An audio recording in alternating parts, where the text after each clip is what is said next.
بسم الله الرحمن الرحيم. مع ما تيسر من الورد اليومي للقرآن الكريم مع سورة القمر.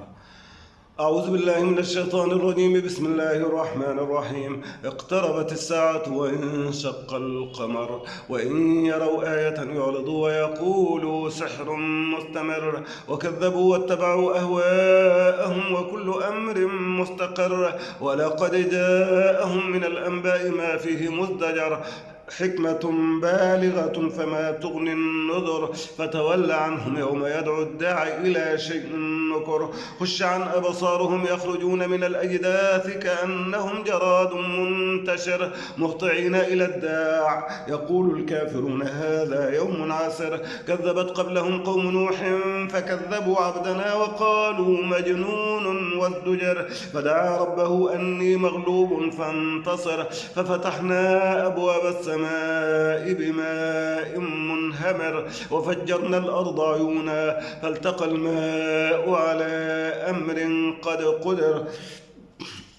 وحملناه على ذات ألواح ودسر تجري بأعيننا جزاء لمن كان كفر تجري بأعيننا وحملناه على ذات ألواح ودسر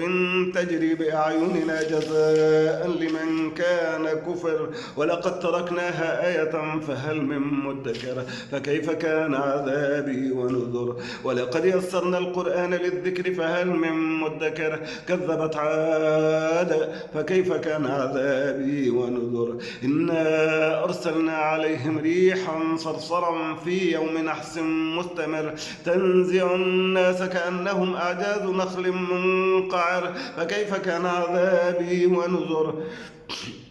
كذبت عاد فكيف كان عذابي ونذر إنا أرسلنا عليهم ريحا صرصرا في يوم نحس مستمر تنزع الناس كأنهم أعجاز نخل منقعر فكيف كان عذابي ونذر ولقد يسرنا القرآن للذكر فهل من مدكر كذبت ثمود بالنذر فقالوا أبشرا منا واحدا نتبعه إنا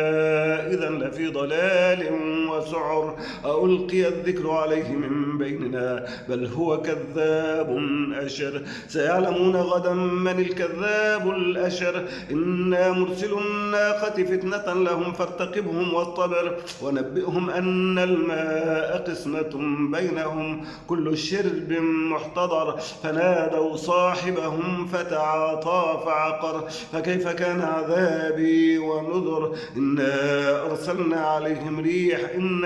أرسلنا عليهم صيحة واحدة إنا أرسلنا عليهم صيحة واحدة فكانوا كهشيم المحتضر ولقد يسرنا القرآن للذكر فهل من مدكر كذبت قوم لوط بالنذر إنا أرسلنا عليهم حاصبا إلا آل لوط نجيناهم بسحر نعمة من عندنا كذلك نجزي من شكر ولقد أنذرهم بطشتنا فتماروا بالنذر ولقد راودوه عن ضيفه فطمسنا أعينهم فذوقوا عذابي ونذر ولقد صبحهم بكرة عذاب مستقر فذوقوا عذابي ونذر ولقد يسرنا القرآن للذكر فهل من مدكر ولقد جاء آل فرعون النذر كذبوا بآياتنا كلها فأخذناهم أخذ عزيز مقتدر أكفاركم خير من أولئكم أم لكم براءة في الزبر أم يقولون نحن جميع منتصر سيهزم الجمع ويولون الدبر بل الساعة موعدهم والساعة أدهى وأمر إن المجرمين في ضلال وسعر يوم يسحبون في النار على وجوههم ذوقوا مس سقر إنا كل شيء خلقناه بقدر وما أمرنا إلا واحدة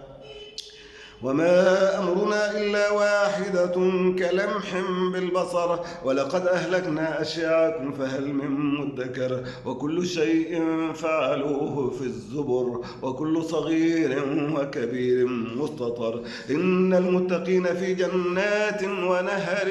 في مقعد صدق عند عند مليك مقتدر. صدق الله العظيم وبلغ رسوله الكريم ونحن على ذلك من الشاهدين. وصلى الله على سيدنا محمد وعلى آله وصحبه أجمعين، والسلام عليكم ورحمة الله.